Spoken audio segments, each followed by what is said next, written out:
Yoichi Kotabe is an animator and character illustrator most notable for his works on the Super Mario Bros. Games, the classic animation series Heidi, and some other titles which you might have heard about.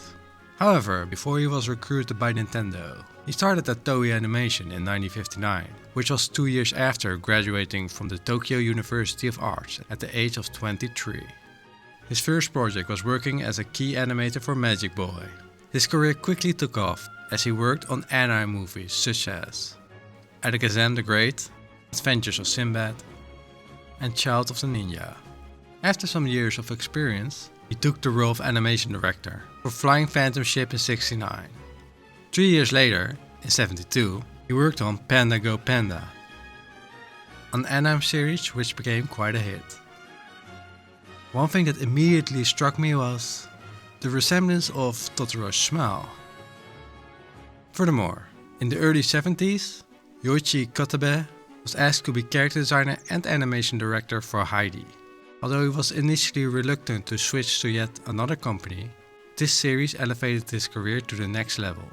If you've never watched it, it's a wholesome anime with excellent animation for its time. As you may expect, Heidi's setting is in the high mountains of the Alps, which is very calm and atmospheric. But her energetic personality is what makes it different.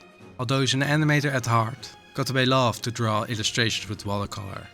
He originally intended to draw with oil paint, but he admitted that his brother was better at this medium. Therefore, his mother suggested that he should try watercolor instead, which he found to be the perfect setup to learn to draw manga.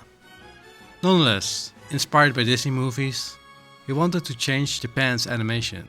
In my opinion, and all that of Japan, Heidi is a great example of this. One of the most notable works when he went freelance in the late '70s was, of course, Nazca of the Valley of the Wind. Personally, I really enjoyed watching this movie. It's a unique world that draws you in, showing the power of nature we should respect in the form of giant insects. Which to some extent reminded me of the cult classic, Starship Troopers. Besides that, it was around '85 that Nintendo took an interest in his talent, as they explained that games needed to become more animated, and recruited him to work on titles such as Super Mario Bros. He said that he knew nothing about games, but wanted to help in the sprite animation. In an interview, he stated, "When I first saw all the movements Mario was performing in Super Mario Bros., I thought that video games were now doing what the original animation industry was forgetting." That said, the switch wasn't easy, as he was accustomed to animating more frames than the games at the time were used to. Therefore, he was asked to do illustration work as well. Although Mario was designed by Shigeru Miyamoto, Kotabe basically set the tone for the classic style after he got a lot of input from Miyamoto. Especially the instructions for Peach were specific. Not only did she need to be taller and express her character traits as stubborn but still charming, she also needed to be more cat-like. Just as a side note, one thing I think is very typical for his style is the joy his characters express. I mean, I don't know about you, but look at them. These characters seem very content with their life.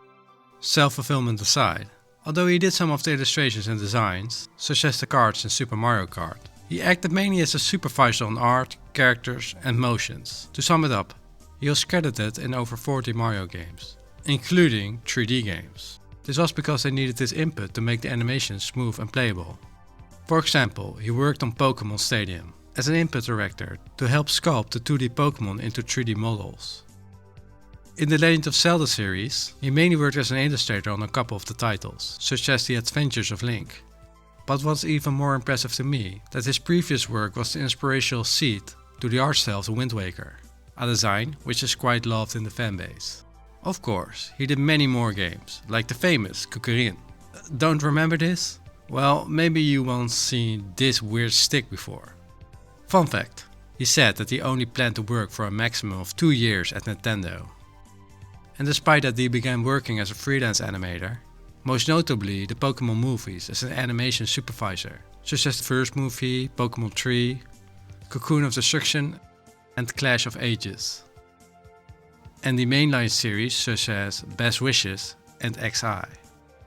However, he was already in his 60s during the early millennial years, and thus slowed down on taking on big projects, to focus more on his family and health.